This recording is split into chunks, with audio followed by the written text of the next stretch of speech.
that if there's one thing I could stress to everybody in your audience, whether they're the CEO or the person trying to figure out how do I get to that CEO chair someday, you learn, you know, one of my mentors, Charlie Tremendous Jones, used to say, the same today as you will be in 5 years, except for two things: the people you meet and the books you read. So surround yourself with people that lift you up and make sure you're feeding your mind with positive things to read.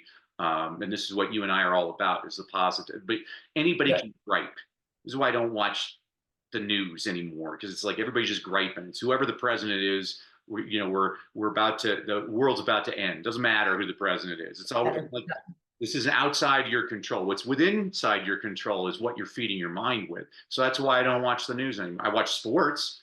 My Yeah. wife's like, why do you like watching sports? I'm like, because at any given moment, something extraordinary can happen. This is why you and I are both passionate about the Olympics. Is My favorite Olympic stories have nothing to do about the gold medals. It's about the Yeah. Russian skier, his ski breaks, and the guy from Norway gives him his ski, and Yeah.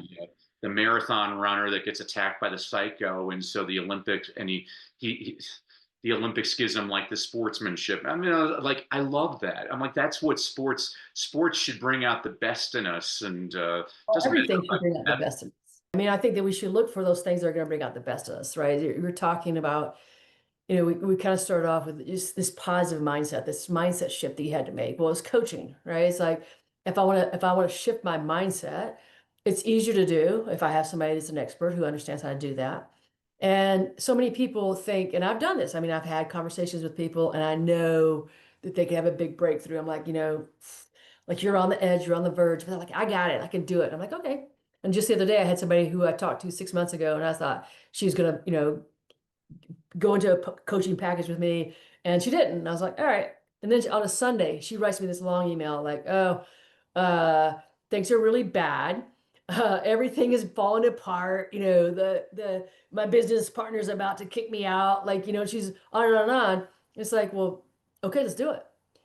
So for me, it was like she could have done it earlier, but she wasn't ready, right? And the pain had to get deep enough for her to say, I'm ready today. And so she was truly ready, because you can't coach somebody who's not ready.